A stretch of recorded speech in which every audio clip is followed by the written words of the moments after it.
இங்க இந்த நாட்டோட ராஜா இந்த உலகத்துல இருக்க எல்லா நாட்டையுமே கைப்பற்றணும்னு சொல்லிட்டு ஆசைப்பட்டான். அதனாலே 12 வயசுல இருந்து 40 வயசுக்குள்ள இருக்க போர் வீரர்களை செலக்ட் பண்ணி அவங்க யாருமே பொண்ணுங்களை பார்க்கவும் கூடாது, காதல் கல்யாணம் சொல்லிட்டு இருக்கவும் கூடாது. அப்படி இருந்தாங்கன்னா கவனம் செதறன்னு சொல்லிட்டு தான் இந்த கட்டளையே இட்டிருக்காரு. அதே மீறி லவ் பண்ண அவங்களோட இதயத்தை அறுத்து விலங்குகளுக்கு இரையா போட்டுறான். அப்பன்னு பார்த்து இவங்க போர் வீரர்களை சேர்ந்தன்னு ஒருத்தன் அல்லின்ற பொண்ணை ரொம்பவும் சின்சியரா லவ் பண்ண ஆரம்பிக்கிறான். அல்லியும் இவங்க கூட எப்பவுமே இருக்கணும்னு சொல்லிட்டு போர் வீரர்கள் மாதிரி வேஷம் எல்லாம் போட்டுக்கிட்டு அவங்க கூடயே சுத்த ஆரம்பிக்கிறான். இது சேர்ந்தனுக்கு ரொம்பவும் பிடிச்சு போய் இந்த காதலை புக்ல எழுதி வைக்கிறான். ஆனா ஒரு நாள் இந்த புக் அவங்க போர் வீரர்களை படிச்சுட்டு போய் அரசர்கிட்ட சொல்லிடுறாங்க. சோ இந்த பொண்ணை இவன் எதிரிலேயே கட்டி வச்சு எரிக்கிறாங்க. ஆனா இவன் அந்த பொண்ணை போய் கட்டி பிடிச்சிக்கிட்டு உன்னோட வீட்லயும் காதல் வரும், ஆனா அந்த காதல் கிடைக்காம எப்பவுமே செத்து செத்து போய்ச்சிட்டு இருப்பா, இது எத்தனை ஜென்மம் எடுத்தாலும் நடக்குன்னு சொல்லிட்டு சாப விட்டு இறந்து போறான். இப்ப பல வருஷம் கழிச்சு ஹீரோவை காமிக்கிறாங்க. அதே மாதிரி தான் லவ்வும் பிடிக்காம கல்யாணம் பண்ணிக்காம இருக்கா. அதை பார்த்து அவங்க அப்பா அம்மா எப்படா இதெல்லாம் பண்ண போறேன்னு கேட்கறாங்க. ஆனா ஹீரோ நீங்க எப்படி லவ் பண்ணீங்கன்னு கேட்டதுக்கு இவங்க ரெண்டு பேருமே எனக்கு தோணுச்சு, அதனால தான் லவ் பண்ணேன்னு சொல்றாங்க. அதை கேட்டதுமே எனக்கு எப்போ தோணுதோ அதே மாதிரி நானும் லவ் பண்றேன்னு சொல்லிட்டு அங்க வந்து போயிடுறான். பார்த்தா அடுத்த நாள் இவங்க அப்பாவுக்கு சாப்பாடு கொடுக்க ஹாஸ்பிட்டல் போறான். பார்த்தா அவங்க அப்பா வேற ஒரு பொண்ணுக்கு கிஸ் பண்றாரு. அதை பார்த்ததுமே இவங்க ரெண்டு பேரும் டைவர்ஸ் பண்ணிக்கிறாங்க.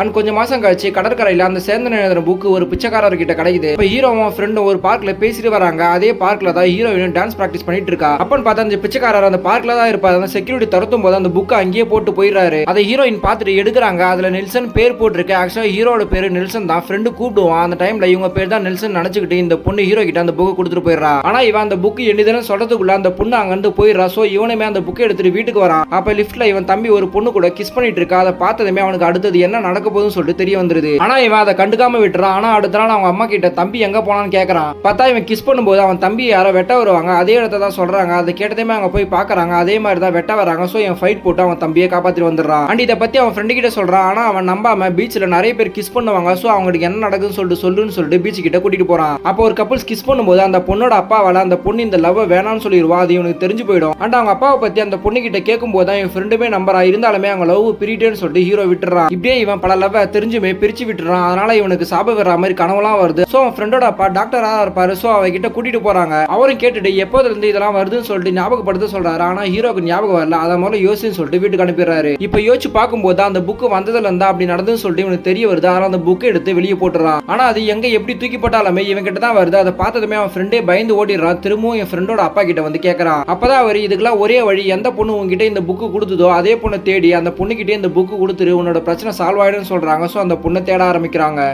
இங்க ஹீரோ அந்த புக்கை கொடுத்த பொண்ணு தேடிட்டு இருக்கா. ஆனா கிடைக்கவேலன்னு சொல்லிட்டு சேர்ல உட்காந்துட்டு இருக்கா. அப்பன்னு பார்த்தா அவன் ஃப்ரெண்டு வீட்டு ராக்கெட்ல அந்த பொண்ணு வச்சிருக்க டான்ஸ் கிளாஸ் பத்தி போஸ்ட் போட்டிருக்கா. அதை பார்த்ததுமே அந்த பொண்ணு கிட்ட பேசுறதுக்காக அந்த டான்ஸ் கிளாஸ்ல ஜாயின் பண்றான். தென் அந்த பொண்ணு கூட ஃப்ரெண்டா பழகி நீ ஃபர்ஸ்ட் டைம் என்ன எப்போ மீட் பண்ண ஞாபகம் இருக்கான்னு கேட்கறான். அந்த பொண்ணுமே டான்ஸ் கிளாஸ்ல தான் சொன்னதுமே அந்த பொண்ணுக்கு எதுவுமே ஞாபகம் இல்லைன்னு சொல்லிட்டு அப்பதான் ஹீரோக்கே தெரிய வருது. சோ வரவே இல்லாம அந்த பொண்ணு கிட்ட அப்படியே கண்டினியூ பண்றான். ஆனா அந்த பொண்ணு கொஞ்ச நாள் இவனை லவ் பண்ணவே ஆரம்பிக்கிறா. ஒரு நாள் இந்த பொண்ணோட ஃப்ரெண்டுக்கு மேரேஜ்னு சொல்லிட்டு கூட்டிட்டு போறாங்க. அந்த பொண்ணு அவனை 16 வருஷமா லவ் பண்ணி கல்யாணம் பண்ணிருக்காங்கன்னு சொல்லியிருப்பா. அப்ப கிஸ் பண்ணும்போது அவனோட ஃபியூச்சர்ல டைவர்ஸ் வாங்கிட்டு பிரிஞ்சற மாதிரி இவனுக்கு தெரிய வருது. அதை பார்த்ததுமே ஃபர்ஸ்ட் டைம் ஃபீல் பண்றான். ஆக்சுவலா இந்த பொண்ணு இவனை லவ் பண்றான்ற விஷயம் தெரிஞ்சிருக்கும். சோ இதுக்கு மேல இவன் கிட்ட எதுக்கு வந்தான்னு சொல்லிட்டு மறைக்க கூடாதுன்னு அவன் ஃப்ரெண்டு கிட்ட சொல்லிட்டு அந்த புக்கு கொண்டு போய் அவகிட்ட கொடுக்குறா. ஆனா அதை பெருசா கண்டுக்காம நம்ம காம்படிஷன்ல கலந்துக்க போறோம், அதுக்காக நம்ம பப்ளிக்ல டான்ஸ் ஆடணும்னு சொல்லிட்டு ஒரு இடத்துக்கு கூட்டிட்டு போறா. அப்ப டான்ஸ் ஆடும்போது ஆக்சுவலா இந்த பொண்ணை இவனுமே லவ் பண்ணிருப்பான். ஒரு வேகத்துல கிஸ் பண்ணிடுறான். அப்ப இவனோட ஃபியூச்சர்ல இவன் லவ் பண்ணும்போது அந்த பொண்ணு இறந்து போய் இவன் ரொம்ப ஃபீல் பண்ணி அழுகுற மாதிரி பாக்குறான். அதை பார்த்ததுமே இவன் அங்க இருந்து வந்துடுறான். சோ இந்த புக்ல என்னதான் எழுதிருக்குன்னு சொல்லிட்டு டாக்டர் கிட்ட கேட்டு பாக்குறான். ஆனா அவருக்கு படிச்சுமே புரியலன்னு சொல்லிட்டு தஞ்சாவூர் போறாரு. அங்க ஹிஸ்டரி ப்ரொஃபசரை பார்த்து இந்த புக்கை கொடுக்குறாங்க. அவரவே படிச்சுட்டு அந்த ராஜாவோட ஸ்டோரி சொல்லி அந்த சேந்தன் இறந்ததுக்கு அப்புறம் அந்த ராஜா புனிதவெளின்னு ஒரு பொண்ணை லவ் பண்ணாரு. அப்பதான் அவருக்கு காதலோட ஆழமே புரிஞ்சு அந்த பொண்ணு கிட்ட லவ்வ சொல்றாரு. ஆனா லவ்வ சொன்ன அடுத்த செகண்ட் அந்த பொண்ணு இறந்து போறா. அப்பதான் இவருக்கு அந்த சேந்தன் இறக்கும் போது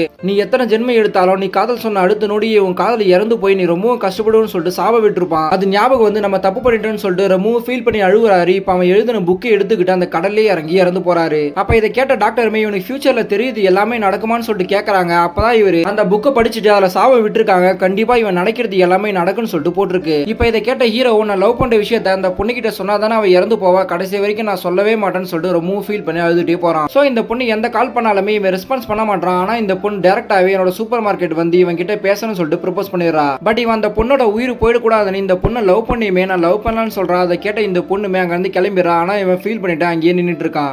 இங்க ஹீரோ லவ் பண்ற பொண்ணுக்கு உயிர் போயிடக்கூடாதுன்னு நான் லவ் பண்ணலன்னு சொல்லிட்டு போய் சொல்லிட்டு ரொம்ப ஃபீல் பண்ணி பீச்சில் உட்காந்துட்டு இருக்கா. அப்போ ஒரு கப்புள்ஸ் கிஸ் பண்ணதை பாக்குறான். பார்த்ததுமே இன்னும் கொஞ்ச நேரத்துல அவங்க பிரேக்கப் பண்ண போறாங்கன்னு தெரிய வருது. பட் இந்த தடவை அப்படியே விட்டுறாம அந்த பையனுக்கு ஹெல்ப் பண்ணி அந்த லவ் பிரேக்கப் ஆகாம பாத்துக்கிறான். அண்ட் கொஞ்ச நேரத்துல அந்த ஹிஸ்டரி ப்ரொஃபசர் கால் பண்ணி இந்த சாபம் போகிறதுக்கான ஒரே வழி இந்த ஜென்மத்தில் நீ செஞ்ச பாவத்தெல்லாம் சரி செய்ய ஆரம்பிச்சனா அதுவே போயிடுன்னு சொல்லிட்டு சொல்றாரு. சோ இனிமேல் எந்த பாவத்தையும் செய்யக்கூடாது, செஞ்ச பாவத்தை சரி செய்யணும்னு சொல்லிட்டு நினைக்கிறான். அப்பன்னு பார்த்து பெட்ரோல் பங்க்ல பெட்ரோல் போடும்போது ஹீரோயின் கூட கிஸ் பண்ணும்போது என்ன நடந்துச்சோ அதே மாதிரி நடக்கிற மாதிரி தெரிய வருது. அதே மாதிரி ஹீரோயின் வீட்டுக்கு போறாங்க. அவங்க அப்பா சீரியஸா ஹாஸ்பிட்டல் சேர்க்கறாங்க. சோ நம்ம லவ் அந்த பொண்ணு கிட்ட சொல்லாம விட்டாலும் நமக்கு என்ன தோணுச்சோ அது நடக்க ஆரம்பிக்குதுன்னு இப்பதான் இவனுக்கு புரிய வருது. அப்ப அவங்க அப்பா ஹாஸ்பிட்டல் இருக்கும்போது இவன் பிரிச்சு வச்ச ஒரு பையன் சூசைட் பண்ணிக்கலாம்னு சொல்லிட்டு ட்ரை பண்ணிட்டு இருக்கா. அதை பார்த்தமே இவனோட லவ் எப்படியே சேர்த்து வைக்கணும்னு சொல்லிட்டு முடிவு பண்றான். அதுக்காக எவ்வளவு கஷ்டப்பட்டு அந்த பொண்ணு கூட இந்த பையனை சேர்த்து வச்சான். ஹீரோயினுக்கு எதுவுமே ஆகக்கூடாதுன்னு சொல்லிட்டு கூடவே சுத்த ஆரம்பிக்கிறான். ஆனா அந்த பொண்ணு கடுப்பாயிடுறான். அப்பன்னு பார்த்து 2 நாய் கிஸ் பண்ணுது. அதை பார்த்ததுமே இவனுக்கு அதுல ஒரு நாய் ஆக்சிடென்ட்ல இறந்து போற மாதிரி இவனுக்கு தோண ஆரம்பிக்குது. சோ அந்த நாய்க்கு எதுவுமே ஆகக்கூடாதுன்னு கஷ்டப்பட்டு லாரி முன்னாடிலாம் வந்து காப்பாத்துறா. இருந்தாலுமே அந்த நாய்க்கு ஆக்சிடென்ட் ஆயிடுது. அந்த நாயை எப்படியோ கஷ்டப்பட்டு ஹாஸ்பிட்டல் கூட்டிட்டு போய் காப்பாத்திடுறான். இப்ப அந்த நாயோட ஜோடி வந்து இதை பார்த்ததுமே ஹீரோக்கு ஹெல்ப் பண்ணதுக்கு தேங்க்ஸ் சொல்லுது. அதை பார்த்ததுமே இவன் ரொம்ப ஃபீல் பண்றான். இப்ப வீட்டுக்கும் போறான். பார்த்தா அவங்க அம்மா அவங்க அப்பா கூட இருந்த போட்டோவை நினைச்சு ரொம்ப ஃபீல் பண்ணிட்டு இருக்காங்க. அதை பார்த்து அவங்க தம்பி நீ அம்மாவோட விஷயத்துல ரொம்ப கோவப்பட்டுட்டு அவங்களோட இஷ்டத்தை நீ கேட்கவே இல்லைன்னு சொல்றாங்க. அதனால இவங்க அப்பா கூட அவங்க அம்மாவை சேர்த்து வைக்கிறதுக்காக அவங்க அப்பா வீட்டுக்கு போறான். ஆனா அவங்க அப்பா ரொம்ப ஜாலியா இருக்காரு. அதை பார்த்தா இவன் கடுப்பாகி இவங்க கூட இருக்கிறவங்கள திட்டலான்னு சொல்லிட்டு அவங்க ரூமுக்குள்ள போறான். பார்த்தா அவங்க அம்மாவும் அங்கேயே தான் இருக்காங்க. ஆக்சுவலா கல்யாணம் பண்ணதுக்கு முன்னாடியே இவங்க 2 பேருமே ரொம்ப சின்சியரா லவ் பண்ணிருப்பாங்க. பட் 2 பேரும் வீட்லயும் ஒத்துக்காம பிரிச்சுறாங்க. தென் இவர் மட்டும் கல்யாணம் பண்ணிக்கிறாரு. அப்பது வந்து ஒரு தடவை கூட பார்க்காம ரொம்ப வருஷம் கழிச்சு அந்த ஹாஸ்பிட்டல் தான் இவன் பார்க்கும்போது தான் மீட் பண்ணிருப்பாங்க. அப்ப அவங்க ரிப்போர்ட்ல கொஞ்ச நாள் இவங்க இறந்து போறாங்கன்னு சொல்லியிருப்பாங்க. அதனால தான் இவர் கூடவே இருக்கிறேன்னு சொல்லிட்டு ஒத்துருப்பாரு. இந்த விஷயம் டைவர்ஸ் பண்ண பிறகு தான் அவங்க அம்மாக்குமே தெரியும். இருந்தாலுமே இவங்க கோவத்தினால அவங்க 2 பேரும் சேராமலே இருந்திருப்பாங்க. சோ இப்போ இது எல்லாமே ஹீரோக்கு தெரிஞ்சு நம்ம கோவத்தினால தான் இவங்க எல்லாமே பிரிஞ்சாங்கன்னு சொல்லிட்டு சாரி கேட்கறான். ஆனா இது கூட அந்த பொண்ணை கிஸ் பண்ணும்போது தெரிஞ்சிருக்கும். சோ இப்போ அந்த பொண்ணோட உயிருக்கே ஆபத்துன்னு சொல்லிட்டு தெரிய வருது. அதனால இவன் அந்த டான்ஸ் காம்படிஷனுக்காக போறான். பார்த்தா ஹீரோயின் நெருப்புல இருந்து வெளியே வர முடியாம ரொம்ப கஷ்டப்பட்டு இருப்பா. ஆனா இவன் நம்ம உயிர் போனாலும் பரவாயில்ல அவ கூட போட்டோன்னு சொல்லிட்டு அங்கேயே இருந்துறான். பட் கொஞ்ச நேரத்திலே மழை பெஞ்சு அந்த நெருப்பெல்லாம் அணைஞ்சு இவங்க 2 பேருமே தப்பிச்சிடுறாங்க. அண்ட் கடைசியில இவங்க 2 பேருக்கும் கல்யாணம் நடக்க போது இப்ப அந்த புக்கை தூக்கி கடல்ல போட்டு இப்பதான் நல்லபடியா சாபம் முடிஞ்சுன்னு சொல்லிட்டு அந்த ப்ரொஃபசர் கிட்ட சொல்லிட்டு வரான். அப்பதான் இவர் எனக்கு என்னமோ நீ அந்த ராஜாவா இருக்க வாய்ப்பே கிடையாது, நீ என்னமோ அந்த சேந்தனாதான் இருக்க வாய்ப்பு இருக்குன்னு சொல்றாரு. ஆக்சுவலா இறந்து போனா காதலை கூடியதான் இறந்து போனோம்னு சொல்லிட்டு அந்த சேந்தன் தான் இறந்து போவான். அதே மாதிரி தான் நீ இருந்த, சோ நீ தான் சேந்தன் சொல்லிட்டு முடிக்கிறாங்க.